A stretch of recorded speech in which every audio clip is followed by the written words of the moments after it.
Hey friends, this is Joseph Maynor. So what I want to do in this video is I want to talk about Zen and where I find it useful and where I find it in a way kind of like not useful, right? And this is just my perspective. I could be wrong, right? And obviously, you're going to have to decide on your own path how you view these kinds of teachings, right? So in the first instance, though, I want to show you guys that I, have studied this stuff. So these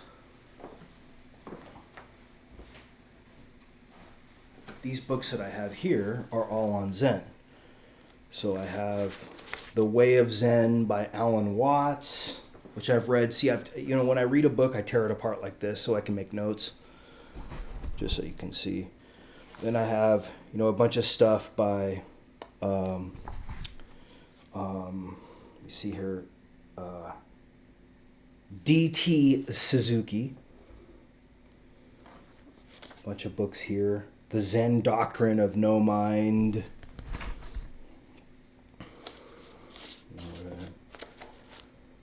The Training of the Zen Buddhist Monk. That. So I'm just showing you guys, I've actually studied this stuff. The Zen Koan is a means of attaining enlightenment. The Awakening of Zen.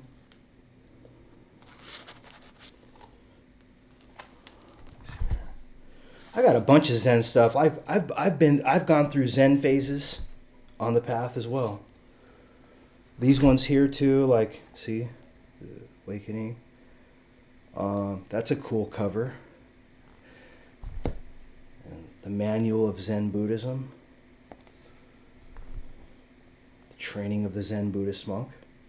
Right. I respect Zen, but here's the thing with Zen. Zen occupies, in my opinion, right? I mean, you could disagree with me. I encourage you to think for yourself. But in my opinion, Zen is a very high level of development, and it comes after certain other things have been integrated. If it doesn't do that, or if someone's ego presses it in a way, to use it kind of like as defensive chess, then it comes across as like the Zen Devil, right? I mean, we all know what the Zen Devil is, right? The Zen Devil is like, shut your mouth, sit down, shut up, right? Sometimes that's appropriate, but man, if you do that, right, that's you're pretty angry, right? I mean, in the whole scheme of things, it just depends. You're kind of taking your perspective to be the right one, but you may be foolish, right? That's the downside of the Zen Devil, is that you may be applying Zen to shut something down, right? That really, you're abusing your power in doing that. I've seen that a lot. And so, but what I want to do is I want to make a distinction between, and I've done that too, right? All of us. How many times have you said, stop talking, I don't want to hear from you, you're annoying me, goodbye, right? No, all of us do that. Okay, that's the Zen Devil though. But it's based on a philosophical foundation, like a reaction is bad, right? But then they're reacting when they're shutting you down, right? So you have to, in a way, you have to see through some of this nonsense, right, to be able to understand. But what I want to do though is I want to give you an answer, because I think just leaving it open is just not right. It's not, you don't have any answers. So what I will say is that Zen is a valid teaching, but it is a very, very high level, right? It's a much higher level than what most people who employ it are at. So that's my thesis in this video. So what I want to do, we're just be able to give the thesis there. So what I want to do now is just give an introduction, then we'll do the body, we'll do the conclusion, right? Just like a college essay. I kind of wonder nowadays, with ChatGPT, man, when I was in school, there was no ChatGPT, right? So you actually had to like write your papers. I mean, you could lift something offline, right? If you're clever enough, but like most people wouldn't do that, or you could have somebody write something for you. I would hate to be an English professor nowadays, though, with ChatGPT, because it's like, all these kids are running their papers through ChatGPT, right? So, and I mean, there's a downside to that. It's kind of like I had a Russian math professor when I was at UCLA who he could calculate all this shit in his head because they didn't have a calculator, right? I mean, they had slide rules, they had some of these other kinds of things, but they didn't have a calculator where he came from. So he had to learn how to calculate in his head, and he was really good at math, for that reason. So I kind of feel like, the downside of all these tools is that we stop thinking originally, right? And we just become kind of like, we exercise power in kind of a more background, or kind of like we like to think kind of higher level way, where we think we're managing our lives, but we're really acting quite stupidly, right? And so, what I want to say here is that yes, although non-reactivity is important, Zen is important, it's also important to have an original point of view. I mean, if you don't have an original point of view, you're just a cog in a machine. You literally are a machine, right? That's not what you want to be, okay? So that diatribe aside, what I'll do is I'll come back and then I'll give, some more depth with regard to Zen. So just give me 1 second. All right, friends, welcome back. So I think where we should start, where I can be helpful to you maybe, is where does Zen come from? What is Zen, right? Well, I mean, it'd be helpful here because I've studied it, and I studied it in school, and I also studied it, after I got out. Zen is, it's Japanese Buddhism. Okay, now there's different flavors of Zen too. It's not just one thing, but it's if you want to gloss it, I would say it's Chinese/Japanese Buddhism. It actually originated in China. It was called Chan Buddhism. And then it spread to Japan, and it became a big part of Japanese culture, right? So it became kind of like a religion almost in Japan, right? So you have to think the duality between spirituality and religion isn't always so clear cut, right? Because people need a reason to be. They need something to talk about. They need something to believe in. If you look at a lot of spiritual people, they're very reactive, right? They're very earnest. Why are they so earnest in something, right? And then they claim to not be reactive. So anyway, that's a game. That's, and this will get into the Zen Devil thing. Okay, so what happened is that Buddhism went from India to China and then ultimately to Japan. And it actually spread all around like Korea. Let's just call it East Asian Buddhism. And but this Buddhism, it integrated the cultural memes of China and Japan, right? Because people, when you teach something to somebody, they have to make sense of it for themselves, right? So it's like if I taught you, how to make fettuccine Alfredo, ultimately, I mean, you could follow the recipe the same way every time that I gave it to you, right? In that case, I would say you're kind of a diligent follower. Or you could take my recipe almost as a guideline and then start expanding on it. Like, so all of a sudden you're doing chicken Alfredo, shrimp Alfredo, lobster Alfredo. I mean, you're messing around with the different cheeses. Maybe you're messing around with different pastas, different substitutes for pasta. Maybe it's arborio rice, or sometimes maybe it's try to go healthier, and so you use substitutes like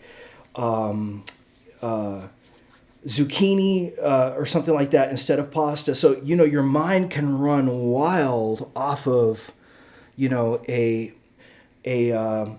kind of an impetus, or it can follow it like a dog, right? I mean, and dogs actually don't follow.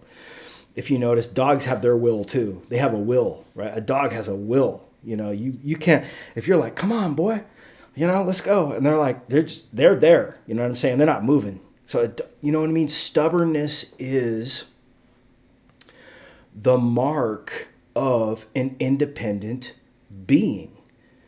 You have to realize that stubbornness is actually normal. So, and it is to be respected. It's almost like the way that we respect each other is to see how stubborn we are, right? You see, everybody is stubborn. It's not everybody is stupid necessarily. Yeah, I mean, I don't want to be the one, but I'm just saying that, like, everybody is stubborn, and that's normal. I mean, even a dog, or a cat, right? You're like, come here, kitty. Come here. The cat just runs the other way, man. It doesn't give a shit, right? You know what I'm saying? So it's like this idea that something needs to go your way, I think, has to be understood as false before you get into Zen, right? Before you get into Zen, you have to realize that for you to agree to somebody, or for somebody to agree to you, is a finite relation. Okay, but so there's a lot of work that comes before Zen. And I think actually, looking at these books that I have here and reading these books, I think these Zen masters, they're not stupid, right? They are not Zen devils, these people. These people were very, very advanced socially, because a lot of Chinese philosophy is based on the group or the collective getting along, not ruffling people's feathers, not reacting. But that can be bad too. It just depends, right? Because if you're not reacting enough, then it's just like you're a fool, right? And then if you have power, that's even worse. You can hold things together, but it's just like you don't have any ideas in you, right? You don't have any. Your spirituality is quite shallow, right? And that's not what Zen is. That's the point that I'm trying to make to you guys, is that that's not what, in my opinion, what Zen is. Now, people can say, well, Joseph, you're just giving your own point of view here. Well, yeah, I mean, what else am I going to do, right? I deal with this all the time. This issue of like the appropriateness or the inappropriateness of a particular thing. And I try to be honest, that way I don't waste anybody's time. All right.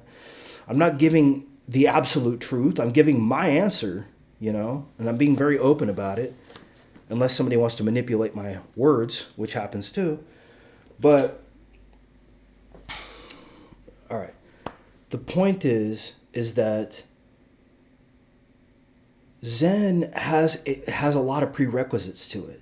All right. So in my opinion, those prerequisites are a truth awakening. Okay. So you have to, have, had some kind of absolute truth awakening in spirituality. Okay. Number one. Number two, a love awakening, right? Which means that, in some way you've integrated feeling that goes beyond your own ego. And, that could be through Confucian culture, maybe, you're subjected to that. But even that's not going to be enough, right? That's too limited. See, Zen is, it's almost like, I would say it like this. Zen is like East Asian Buddhism on full blast, right? But you see, and Zen is not the final stage, but Zen is definitely a stage that you want to go through. It's definitely a stage where you can inhabit that, you can camp out there, you can use it defensively. So basically what I'm doing in this video is I'm just giving you guys, kind of my take and contextualization of Zen. And then you can take that and cook however, you want to with it, It's like take it and run with it or not. I'm not selling anything here, right? So, all right, friends, so we're halfway through the video. I'll take a break. I'll come back, and then we'll get into the details, the boring philosophical details, although they're not going to be boring. So just give me 1 second. All right, friends, welcome back. So I think the first thing to start with as a foundation is to realize how Chinese philosophy is different from Western philosophy generally, because Buddhism comes from Chinese philosophy. Zen comes from Chan, which comes from Chinese philosophy. Ultimately, Buddhism comes from India, and it was transferred to China. But one of the things you have to understand, right, with Chinese philosophy is the suspicion of metaphysics. Period. I've read a lot of Chinese philosophy, right? I've studied Chinese philosophy for years. Indian philosophy, Western philosophy, all this stuff for years. One of the things I will tell you is that the number one, what do you think the number one issue in Chinese philosophy is? Do you think it's metaphysics? No, it's ethics, right?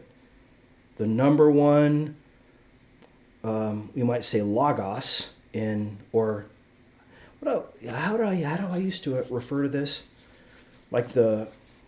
Almost like the core concept, right? So the core concept in Chinese philosophy is ethics. How should one act? This is why when you go to Japan, I've been to China, I've been to Taiwan. It's almost like these countries are obsessed with ethics, right? How should you behave in a social relation? Okay. Collective ego. Very, very heavy, right? And so you have that. And, we've talked about that online and conformity and all these kinds of things. I'm not putting anybody down. I mean, there's pros and cons to all this stuff. I mean, the other end of the spectrum is being so individualistic that you don't give a shit, right? Kind of the Zen Devil, right? Well, we'll talk about that later. So the danger is the Zen Devil coming out as an individual, excluding somebody for not obeying these kinds of very conformist social standards, like Confucianism, ism.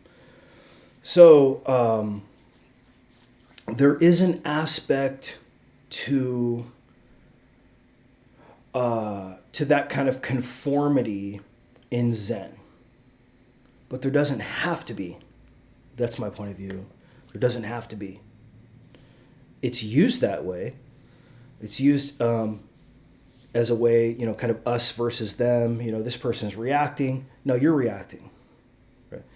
If you have a spirituality and you feel compelled to school somebody on that, you're reacting, right? Already. So, this is just as stupid, right? These games. But I will say this. There is a place for this. Where is it? Well, it doesn't have anything to do with any of this kind of... It's funny, I can take Zen and I can strip it away from the cultural aspects. Right? So it's not a Japanese thing. It's not a Chinese thing. It's not an Indian thing. Zen stands on its own. But the question is, where does it stand on the path, in my opinion? Well, after you've done some shadow work, after you've done some Jungian shadow work, not before, right? If you're somebody who hasn't even done shadow work yet, you're not ready for Zen. Not by a long shot. So, first you have to find truth, and then you have to, there's like kind of two aspects of truth. There's like a kind of a feminine aspect of truth where truth is unity. There's a masculine aspect of truth where truth is me. And then you move into, reintegrating the human back in, without looking like a fool, denying the human, because nobody does that. So you find a way to reintegrate the human back into the divine. You realize there's no duality between the human and the divine. And then after that, Zen actually becomes the next state. But it's like you have all that underneath you, which you can draw from, right? So, but if you don't have all that underneath you, in my opinion, and I could be wrong, right? I'm different than you. I'm a chef, right? You're a chef. You're going to have to figure this out for yourself. It's almost like you're grasping for a higher level than you've actually attained, right? It's a pretense. So this is why the Zen Devil concept exists. This is exactly why. But spiritual practitioners are all going to disagree about when this fits, right? And that's the important thing. But I think it's important too to trust your own intuition on this. You know, it's like, you can always say moo, you know, like it's like fuck you, but like in a very indirect kind of passive aggressive way. All right, well, you know, look, but that's not how you live your life. You don't live your life with moo, right? I'm interested in who you are, right? But you're not interested in showing anything about yourself. You know, you think everything is a background. The background. You're living your life in the background. Right? I'm doing it too. I'm not saying, you know, other people are, you know what I'm saying? Like, we're living our lives in the background. We're kind of hiding and using our power in this kind of like nerdy, like sitting behind a computer, you know, just like, you know, programming something on the internet. Come on, man. That ain't nothing about what Zen is about, right? Just to use my colloquial language. No, Zen, when you are not, okay, so after reading all these books here on Zen, I realized that the way Zen worked is that you weren't allowed to stay in the temple forever in Zen. At some point, they would kick you out. Why would they kick you out? Because, again, going back to Chinese, Japanese philosophy, the point is not to pollute your mind sort of indefinitely with metaphysics. We don't like metaphysics.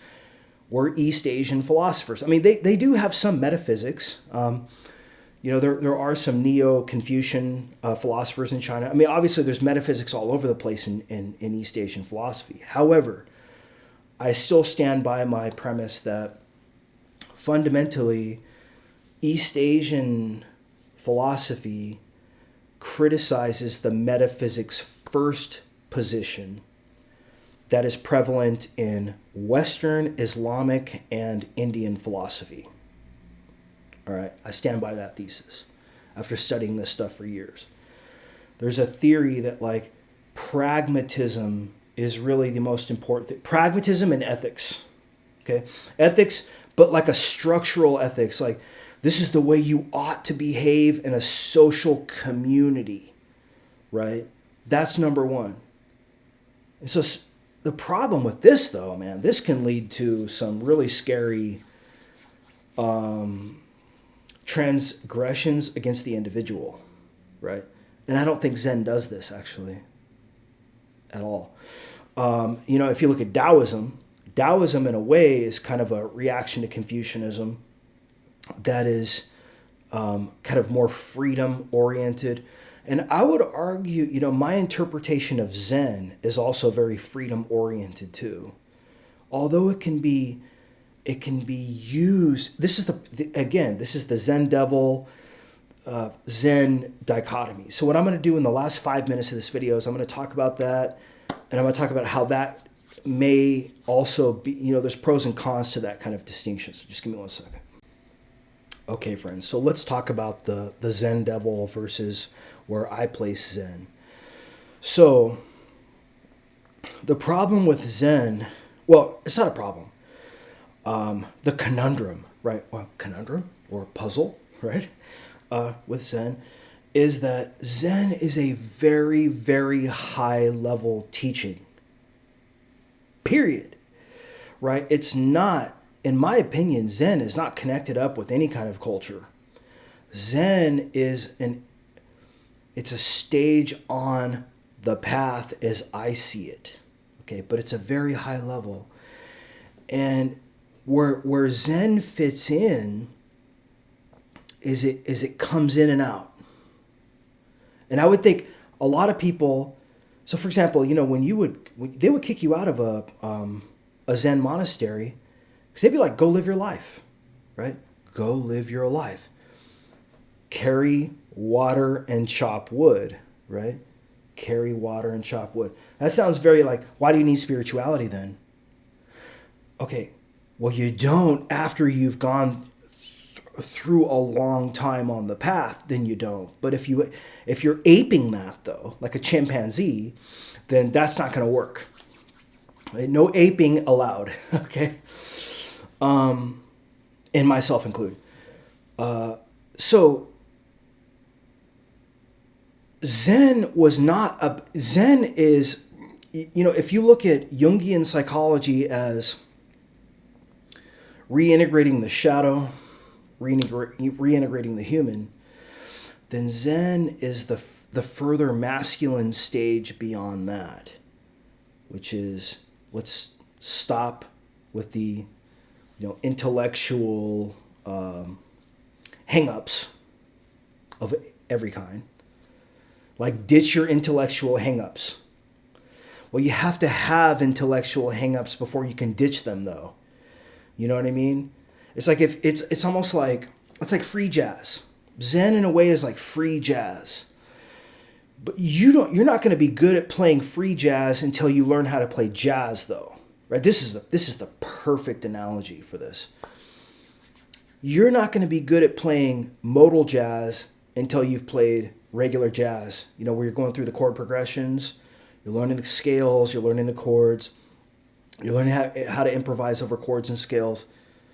You're learning how to improvise over the tune using scales and chords.